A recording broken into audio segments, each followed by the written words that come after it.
आने वाला 10-12 दिन के अंदर लगातार जो फेस्टिवल्स हैं उसमें जो तैयारियां हैं और जो कार्रवाइयां की जानी हैं और जो पुलिस मुख्यालय से निर्देश जिला को गया है उन पर बताऊंगा। जैसा आप सबको ज्ञात है, ईद आज 28 तारीख को जुमे का आखिरी नमाज है जो अभी दोपहर में सभी जगह पढ़ा जाता है, मस्जिद में, ईदगाह में और खुले जगह पे। आज दोपहर में अभी ये संपन्न होगा और फिर ईद जो है मुख्य रूप से वो संभावित है 31 तारीख को। तो इन दिनों जहाँ जहाँ काफ़ी संख्या में मेला वगैरह भी लगता है, उन सभी जगह डिप्लॉयमेंट और उस पर निगरानी का निर्देश है सभी जिला को। फिर चैती छठ भी पड़ेगा 1 अप्रैल से 4 अप्रैल। चैती छठ सामान्य छठ की तुलना में काफ़ी कम संख्या में है मनाया जाता है, मगर कुछ ज़िले जो हैं जैसे नालंदा का बड़गांव, औरंगाबाद का देव, सहरसा का महेशी, भोजपुर का बेलाउर, पटना का कुछ जगह जहां व्यापक रूप से चैती छठ मनाया जाता है। फिर चैती नवरात्रा प्रारंभ हो रहा है 30 तारीख से और ये इसका जो दशमी है वो 7/4 को रहेगा। इसमें लोग कलश बैठाते हैं और प्रतिमा को भी प्रतिष्ठापित करते हैं।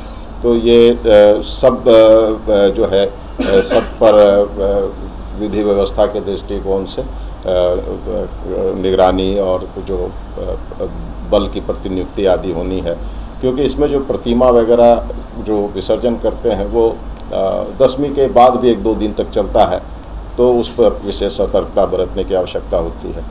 और रामनवमी जो है वो 6 अप्रैल को रामनवमी मनाया जाएगा और रामनवमी में भी, रामनवमी के बाद भी बहुत सारे जिलों में महावीरी झंडा है या शोभा यात्रा काफ़ी दिनों तक निकलता रहता है। रामनवमी विशेष तौर पर रामनवमी में विगत वर्षों में घटनाएं हुई हैं और इसीलिए रामनवमी में विशेष सतर्कता की आवश्यकता है। जो हमारे मुख्य रूप से संवेदनशील जिले हैं, गया, नालंदा, दरभंगा, समस्तीपुर, नवादा, मुंगेर, खगड़िया और रोहतास, सिवान, ये सब जगह जो हैं विशेष रूप से संवेदनशील हैं। जो बल काफ़ी संख्या में प्रतिनियुक्ति की गई है, 50 कंपनी बीसैप, जो बिहार पुलिस का बीसैप है, वो 50 कंपनियां जिलों को दी गई हैं। 12 कंपनी, इस बार 12 कंपनी CPMF से हमें मिला है, आमतौर पे 6 कंपनियां मिलता था। इस बार 12 कंपनी, जिसमें 2 रैपिड एक्शन फोर्स के हैं, 2 CRPF के हैं और 6 सशस्त्र सीमा बल के हैं। जो हम लोग के जो पुलिसकर्मी PTC का प्रशिक्षण कर रहे हैं, उन्हें भी कॉल अप किया गया है। करीब 3,500 ऐसे PTC प्रशिक्षणार्थी जो हैं उनको भी विधि व्यवस्था में जिलों में लगाया गया है और 3400 होमगार्ड इनको भी इनके अतिरिक्त जो होमगार्ड की भी स्वीकृति गृह विभाग से मिली है। तो बल समुचित है। जो इस संबंध में कल जो DG महोदय के अगुवाई में एक मीटिंग हुआ था सभी जिलों के SP और रेंज के IG DIG के साथ। उसमें DG साहब ने बहुत सारे निर्देश दिए थे, जो बहुत इम्पोर्टेंट निर्देश दिए गए थे, जिसमें मुख्य रूप से जो है फोर्स का डिप्लॉयमेंट और जॉइंट डिप्लॉयमेंट जो होता है मजिस्ट्रेट के साथ, दंडाधिकारियों के साथ, उस पर बल था कि बहुत सारे जगहों पे जो है संवेदनशील जगह हैं, उसमें बल की प्रतिनियुक्ति पुलिस अपने स्तर से भी करती है और कुछ और ऐसे भी संवेदनशील जगह होते हैं जहां पर प्रतिनियुक्ति जो है दंडाधिकारी के साथ होता है।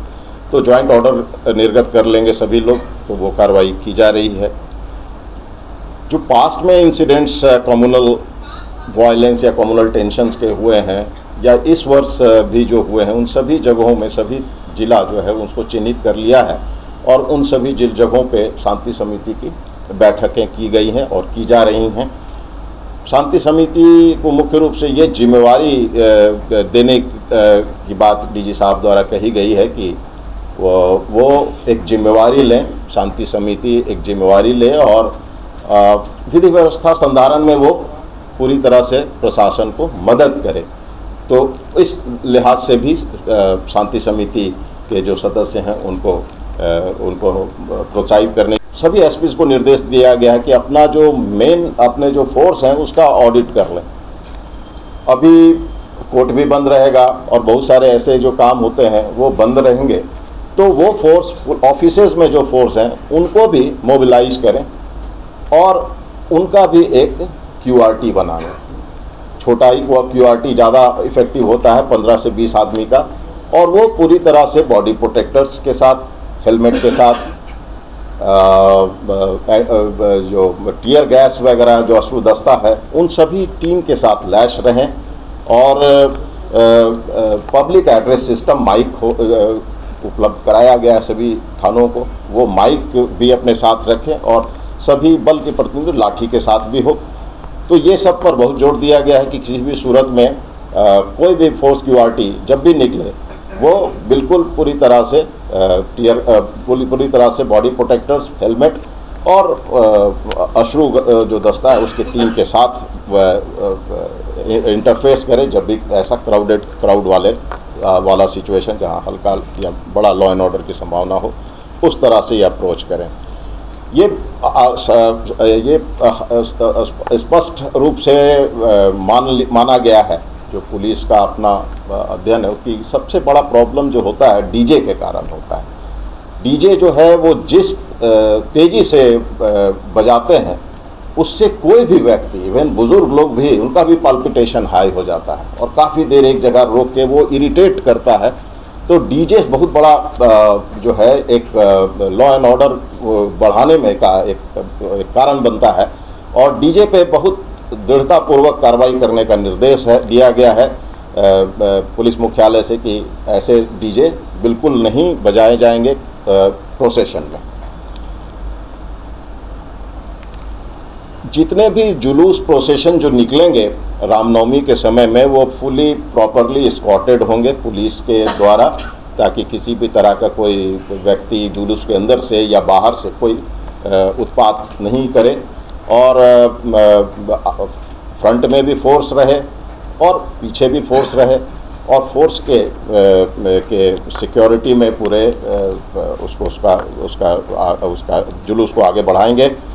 जुलूस का वीडियोग्राफी होगा, सभी जो है जुलूस जो निकलेंगे उसमें DM और SP साहब इसमें वीडियोग्राफी की व्यवस्था कराएंगे। ये बहुत आवश्यक है ताकि कोई भी असामाजिक व्यक्ति अगर कुछ करने की इच्छा रखता है तो इमीडिएटली वो उसमें कैप्चर होगा और एक भय भी रहेगा। कंट्रोल रूम जिला का काफ़ी एक्टिव किया गया है इन दिनों और उनको निर्देश है कि 24/7 वो ऑपरेट करें। उसी हिसाब से उसमें अधिकारी और बल कंट्रोल रूम में रखा जाए और कंट्रोल रूम में लगातार हमेशा इन दिनों एम्बुलेंस, फायर एक्सटिंग्विशर और इलेक्ट्रिसिटी डिपार्टमेंट के लोग आदि जो भी इस तरह के इम्पोर्टेंट एलिमेंट हैं वो उनको वहाँ पर लगातार उनको कंट्रोल रूम में रखें ताकि किसी भी तरह का कोई ऐसा इंफॉर्मेशन मिलता है तो उसी हिसाब से उस पर रिएक्ट करेंगे। और ख़ास तौर पे रामनवमी के समय में झंडा उंडा लेके चलते हैं तो बहुत बार तार उर में लग जाता है और उसमें इलेक्ट्रोक्यूट हो जाते हैं। तो कब कहाँ से क्या प्रोसेशन कब निकलना है वो टाइमिंग के हिसाब से बिजली उसको ऑफ कर दिया जाता है ख़ास तौर पे। तो ये सब चीज़ के लिए कंट्रोल रूम पूरी तरह से इफेक्टिव रहे और